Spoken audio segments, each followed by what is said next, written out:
Assalamualaikum Ibu. Waalaikumsalam Bu, apa yang bisa saya bantu? Begini Bu, saya datang ke sini untuk mewawancara Ibu tentang bagaimana penerapan kurikulum Merdeka di sekolah ini. Sebelumnya perkenalkan dulu Bu, nama saya Intan Saridani Lubis dari Universitas Terbuka Pokjar Madinah. Apakah Ibu bersedia diwawancarai? Ya, siap, saya bersedia. Oke, langsung saja ya Bu ya. Ya. Menurut Ibu, bagaimana dengan kurikulum Merdeka ini? Ya, menurut saya kurikulum Merdeka itu adalah usulkan oleh pemerintah sekolah dalam merancang kurikulum Merdeka sendiri. Kurikulum Merdeka itu bertujuan untuk mengakomodasi kebutuhan dan karakteristik lokal, serta memberikan fleksibilitas dalam memilih materi pembelajaran yang sesuai dengan kebutuhan siswa, di mana kurikulum Merdeka itu juga menekankan kepada pengembangan keterampilan seperti berpikir kritis, kreativitas, kolaborasi, dan komunikasi. Jadi, tujuan diadakannya kurikulum Merdeka itu mempersiapkan siswa untuk menghadapi tantangan masa depan dan memungkinkan mereka untuk menjadi individu yang mandiri dan berkarya. Oke, menurut Ibu, apakah kurikulum Merdeka ini dapat meningkatkan minat dan semangat peserta didik untuk mengikuti pembelajaran? Ya, ini sangat meningkatkan minat dan motivasi peserta didik untuk mengikuti pembelajaran, di mana kurikulum Merdeka ini memberikan kebebasan kepada peserta didik untuk memilih topik atau proyek yang sesuai dengan kepandaian mereka atau dengan kepandaian ataupun minat mereka. Jadi mungkin siswa itu sendiri akan lebih berminat dan bersemangat untuk mengikuti mata pelajaran karena merupakan motivasi yang berasal dari dalam diri mereka sendiri. Baik ya Bu, pertanyaan selanjutnya. Sebelumnya kan sebelum diadakan kurikulum Merdeka ini, kurikulumnya adalah K13. Ya. Jadi, bagaimana menurut Ibu tentang pergantian kurikulum K13 ke kurikulum Merdeka ini? Ya, dari kurikulum K13 menjadi kurikulum Merdeka itu adalah ada dari beberapa mempengaruhinya dari beberapa faktor. Satu, perkembangan pengetahuan dan teknologi, yaitu pergantian kurikulum seringkali terjadi untuk mencerminkan perkembangan pengetahuan dan teknologi terbaru. Yang kedua, faktornya adalah perubahan kebutuhan dan tuntunan masyarakat.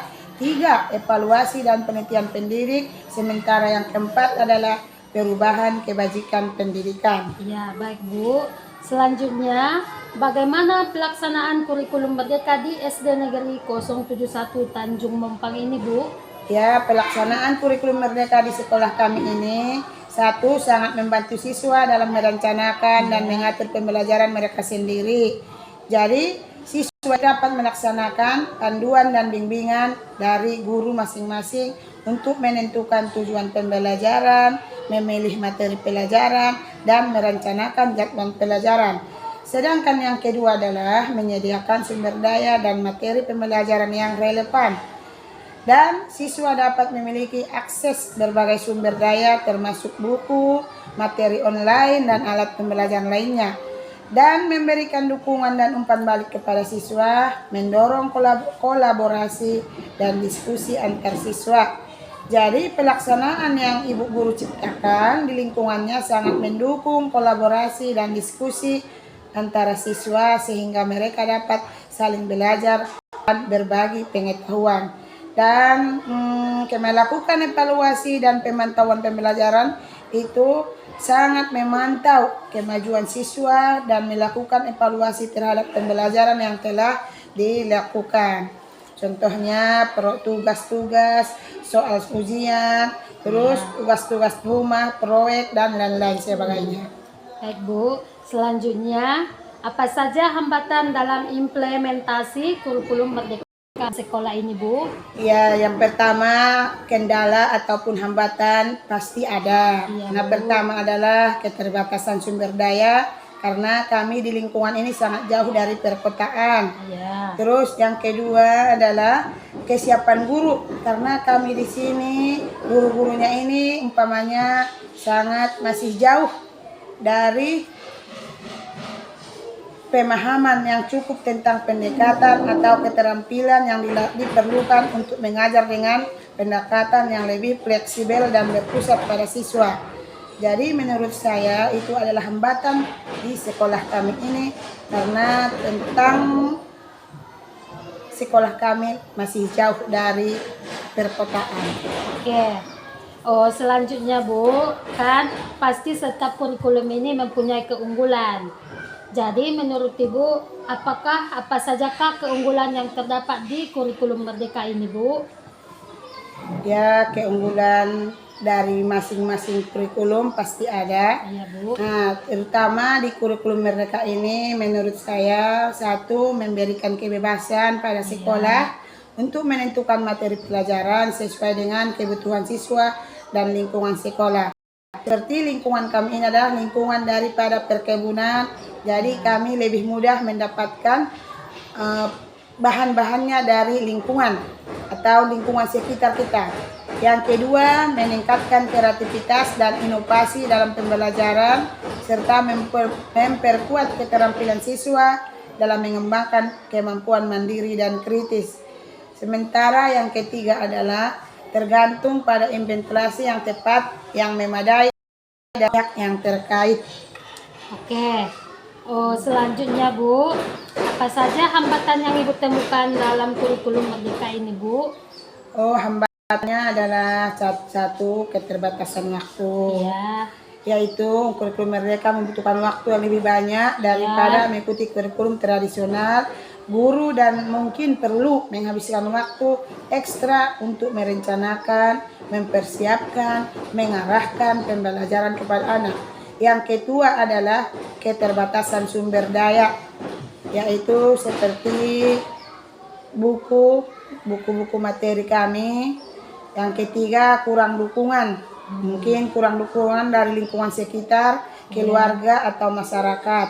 Yang keempat adalah kesulitan menyelesaikan pembelajaran. Setiap anak memiliki kebutuhan gaya belajar yang berbeda, karena kami di sini masih jauh dari perkotaan. Iya.